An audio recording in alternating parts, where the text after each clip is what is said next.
A paz do Senhor Jesus, nós estamos aqui hoje novamente na nossa porção diária e o nosso objetivo aqui é estar presente com você, já que você também não pode estar presente com a gente por causa da pandemia. O nosso objetivo maior é orar por você, trazer uma mensagem que possa edificar a sua vida. E hoje eu tenho um tema muito interessante para as nossas vidas. O tema da breve mensagem hoje é refazendo as nossas forças. É sempre um grande desafio, tanto para mim, como para você, como para qualquer outra pessoa, recomeçar na vida. Eu já tive que fazer isso, muitas pessoas já fizeram e sabe que isso é um grande desafio.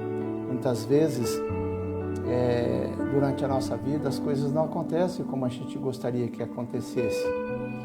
E ao decorrer da vida, precisamos renovar as nossas forças, refazer as nossas forças para dar continuidade na vida. Eu quero falar hoje de um grande homem de Deus, grande mesmo, se não quase que um dos maiores homens de Deus.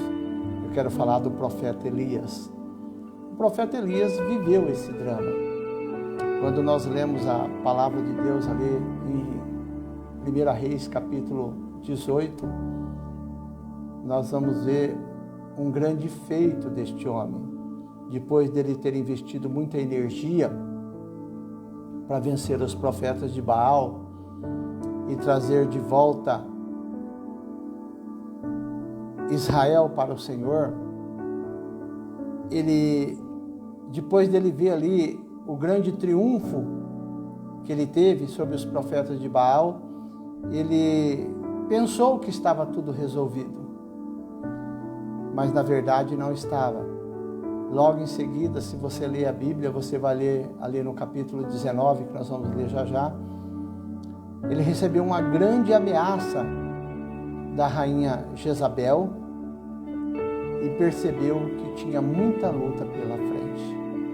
Vamos ler juntos, se você puder aí na sua casa, no seu trabalho, no seu carro, aonde quer que você esteja, se você tiver essa oportunidade de abrir a palavra de Deus e poder acompanhar comigo, faça isso, se não, seja apenas ouvinte.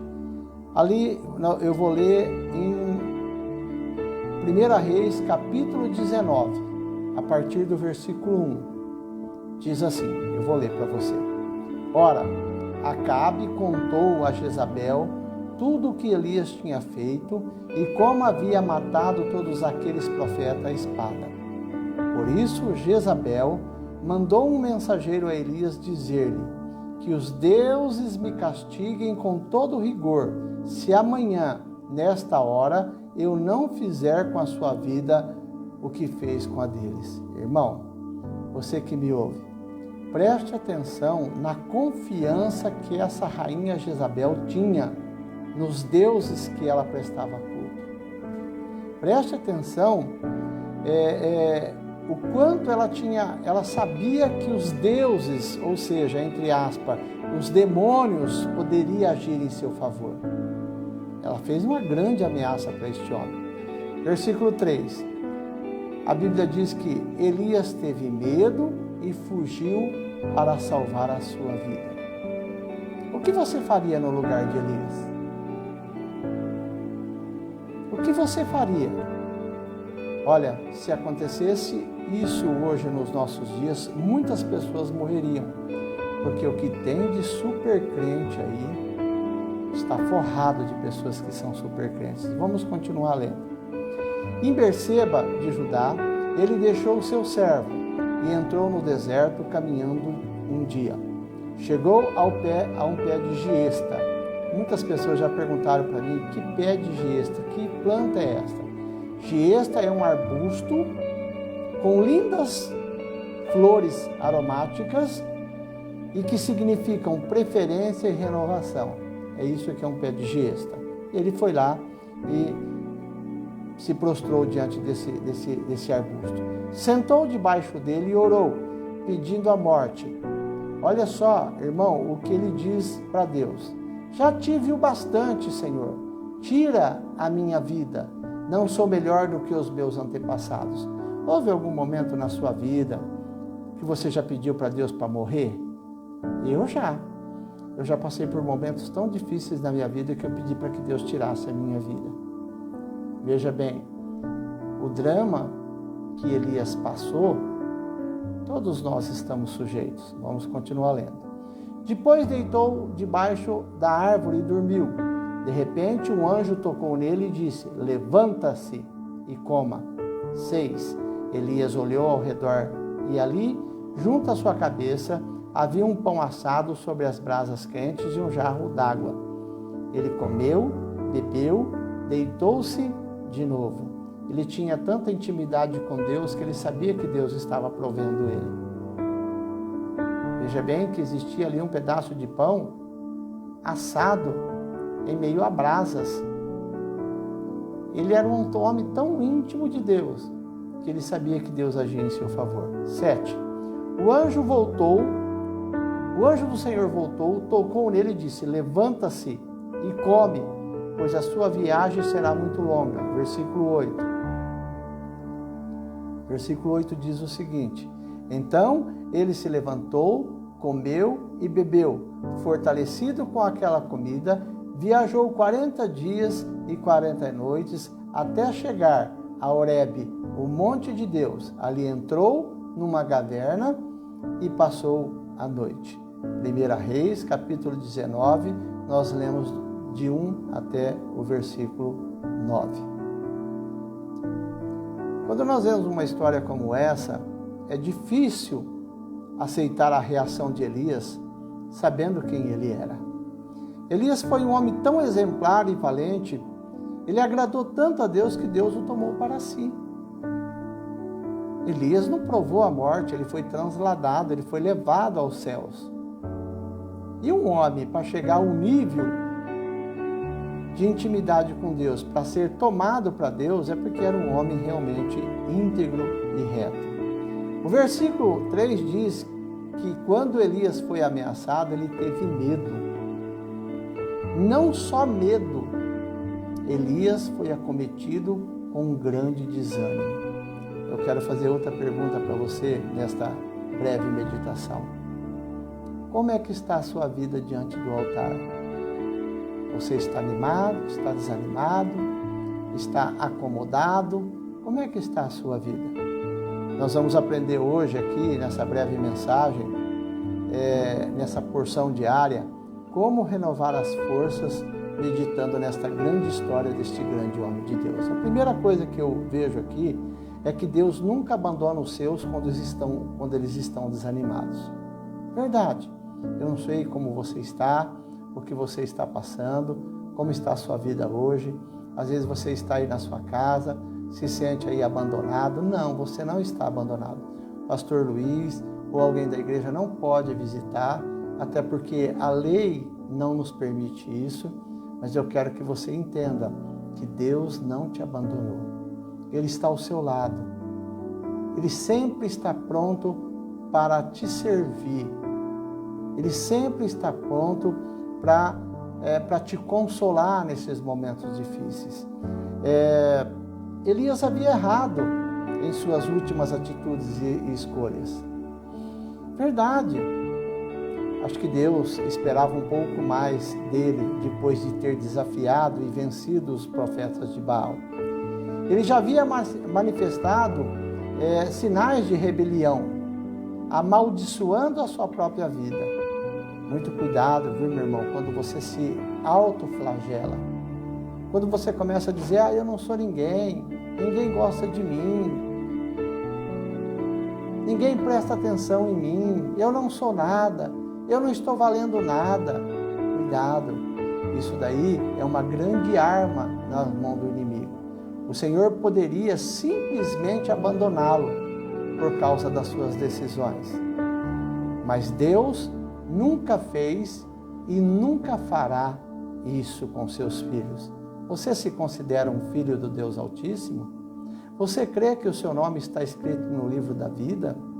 Você crê que você é um escolhido de Deus e que Deus tem um propósito através da sua vida? Se você crê, tenha em mente e no seu coração, Deus nunca vai te abandonar, em momento algum. Sendo um Deus cheio de graça e misericórdia, Ele sempre está em busca de quem está desorientado. Nós vamos ler Isaías 41, de 10 a 14. Olha o que diz o texto da palavra. Olha o que ele diz. Por isso não tema, porque eu estou com você. Não tenha medo, pois sou o seu Deus. Eu o fortalecerei e o ajudarei. Eu o segurarei com a minha mão direita vitoriosa. Todos os que te odeiam certamente serão humilhados e constrangidos. Aqueles que se opõem a você serão como nada e perecerão. Ainda que você procure os seus inimigos, você não os encontrará. Os que guerreiam contra você serão reduzidos a nada. Olha, irmão, não importa o que está passando com você ou com a sua vida, não importa qual seja o tamanho do seu desânimo, Deus é sobre a sua vida. Sabe, eu tomei posse de Isaías 41, 10 a 14, quando eu passei por momentos difíceis, quando eu passei por perseguições dentro da igreja, eu pude sentir a mão de Deus sobre a minha vida. Eu estava desorientado, eu estava me autoflagelando, mas Deus falou grandemente no meu coração. Primeira palavra que eu trago para você: Deus nunca vai desistir de você. Segundo, só seremos reanimados se buscarmos o Senhor. Agora não é momento de a gente ficar aí parado, se lamentando, murmurando. Deus visitou Elias na caverna, mas preste atenção, visitou na caverna, mas não entrou na caverna. Ao invés disso, mandou que o profeta saísse e se colocasse diante dele à entrada da caverna. Como diz ali, 1 Reis, capítulo 19, versículo 13. Eu vou ler para você. Quando Elias ouviu, puxou a capa para cobrir o rosto, saiu e ficou à entrada da caverna. E uma voz lhe perguntou: o que você está fazendo aqui? Deus está perguntando para você hoje, que está desanimado, às vezes desorientado: o que você está fazendo? Qual tem sido o seu comportamento diante de tantas coisas que têm acontecido? É isso que Deus está perguntando para você. Em tempos de desânimo, o que mais acontece é ver as pessoas se esconderem e esperar que Deus faça alguma coisa. A palavra de Deus não nos orienta a se esconder, mas a procurar o Senhor. A Bíblia fala que Elias foi lá no Monte Horebe. Hoje, é claro que nós somos a igreja do Senhor. Nós somos sim a igreja do Senhor. Nesses momentos difíceis que você não pode estar na igreja, você é a igreja do Senhor. Você tem o direito de praticar o seu culto doméstico, de orar a Deus e buscar a face do Senhor. Mas quando nós não estamos no tempo de pandemia, você tem que ir para a igreja. Você tem que se ajuntar com o povo de Deus. Não crie a sua própria doutrina. Olhe para a palavra de Deus. Hebreus 10, 25 diz: é necessário que congregamos. Antes nos admoestamos uns aos outros, porque o dia se aproxima. Deus quer que nós procuramos Ele, seja individualmente ou seja coletivamente. É preciso buscá-lo. Deus é a nossa fonte inesgotável de vigor. Devemos fazer o possível para estar diante dele. Isaías 55, 6 diz: busque o Senhor enquanto é possível achá-lo. Clamem por ele enquanto ele está perto. Então, não podemos se encolher, não podemos recuar, não podemos aí fazer com que a pandemia nos tire da presença de Deus. Não recue. Procure o Senhor. E quando você procurar o Senhor, você vai ter uma grande surpresa. Sabe qual é a surpresa? Você vai notar que Ele está à procura de você há muito tempo. Nos momentos de luta, nós nunca podemos desistir de nada. Olha lá, muitas das vezes somos tentados a nos entregar ao vitimismo. O que eu quero dizer? Achamos que somos os únicos injustiçados no mundo. Meu irmão, pega aí o seu computador, acessa o YouTube e vai lá ver como as pessoas, os crentes vivem naqueles países africanos. Como os crentes vivem naqueles países onde o evangelho é proibido. Eles morrem por amor ao evangelho. Então para de vitimismo, achar que você é um coitadinho. Não, você é filho do Deus Altíssimo. Esta visão de autocomiseração, ter pena de nós mesmos, é o principal para roubar toda a nossa energia. Sabe? Elias estava se sentindo assim. É assim que Elias se sentia. Ele achava que era o único que estava lutando por um avivamento em Israel. Ele achava que ele era a última bolacha do pacote. Às vezes nós achamos que somos a última bolacha do pacote. Mas o Senhor abriu os seus olhos para que ele percebesse que outras 7.000 pessoas não haviam se curvado a Baal. Ou seja, mesmo enfrentando pressões semelhantes a dele, eles não tinham desistido. 1 Reis, capítulo 19, versículo 18, diz assim: no entanto, fiz sobrar 7.000 em Israel, todos aqueles cujos joelhos não se inclinaram diante de Baal, e todos aqueles cujas bocas não o beijaram. Olha, irmão, eu quero dizer para você que nós não estamos sozinhos não, viu? Deus está conosco. Existe um grupo muito grande de pessoas que estão lutando para que a igreja permaneça firme, inabalável. Nos momentos difíceis não podemos focar nos problemas, mas focar nos nossos ideais.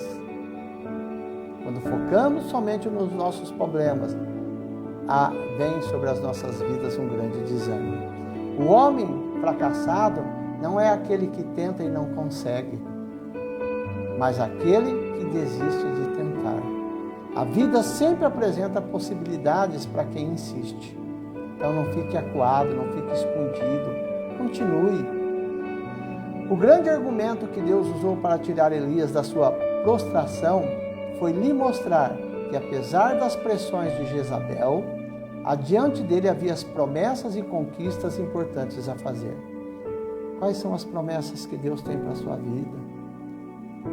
Quais são as promessas que Deus tem para você como família? Para você como servo de Deus? São grandes as promessas. Então não é hora de ficar com os braços cruzados, escondido, desanimado, encolhido. Muitas das vezes só se prostrando aos prazeres desse mundo. É momento de levantar. É momento de ir adiante. Ele ainda ungiria um rei. Elias. Se você ler o capítulo 19, você vai ver o que Deus fez com ele ali. Ele ainda ungiria um rei e prepararia um discípulo para dar sequência ao seu legado, que foi Eliseu, um grande homem de Deus. Quando aquele servo do Senhor tirou o olhar da frustração e se colocou de volta para cumprir o seu propósito para com o seu Senhor, o ânimo foi restabelecido e ele retomou a sua carreira profética. Irmão e minha irmã, nós precisamos fazer a diferença. Filipenses capítulo 3, de 13 a 14, Paulo nos mostra que ele foi o maior exemplo. Ele diz assim: irmãos, não penso que eu mesmo já tenha alcançado, mas uma coisa faço, esquecendo-se das coisas que ficaram para trás e avançando para as coisas que estão adiante. Prossigo para o alvo, a fim de ganhar o prêmio do chamado celestial de Deus em Cristo Jesus. Olha que a caminhada de Paulo foi difícil. Ele foi perseguido, açoitado, preso, humilhado, injustiçado. Paulo recebeu quase todas as ingratidões, mas ele sempre prosseguiu. Eu quero fazer uma pergunta para você neste momento. Você está desanimado? Como é que está a sua vida? Eu quero te convidar nesse momento. Preste muita atenção no que este humilde pastor está falando para você. Eu estou te convidando neste momento. Se você pode, eu quero convidar você a orar comigo, a participar comigo nesta oração. Se prostre agora diante de Deus. Apresente a sua vida diante do altar de Deus. Se humilhe diante do Deus Todo-Poderoso. Mas depois da oração, eu quero que você se levante de maneira poderosa como fez Elias. Deus tem muita coisa para fazer através da sua vida, através da sua família, através do seu ministério. Deus te chama neste dia para você se humilhar diante dele. Eu vou orar e eu quero que você ore comigo. Aí no seu lugar, onde você está, na sua casa, se você estiver dirigindo e puder parar o seu carro, pare. Será um breve momento de oração, mas se humilhe diante do altar de Deus. Eu vou orar nesse momento. Senhor Deus e Pai, neste momento, eu quero, em primeiro lugar, ó Deus, como eu faço em todas as minhas orações, é te louvar, te exaltar e te agradecer. Eu quero, meu Deus amado, te agradecer por tudo que o Senhor é e por tudo que o Senhor faz todos os dias da minha vida. Eu creio, Senhor, que o Senhor me escolheu para um fim e para um propósito. Pai, as coisas que me cercam, muitas das vezes têm me sufocado. As coisas que me cercam, muitas das vezes têm criado em mim um grande desânimo. Pai, em nome de Jesus, eu busco neste dia a Tua face. E busco em Ti, ó Deus, toda a fonte de vigor que eu necessito. Espírito Santo de Deus, me visita. Visita todos aqueles que neste exato momento estão prostrados diante do Teu altar. Visita todos aqueles que estão ouvindo, ó Deus, estão participando deste momento de oração.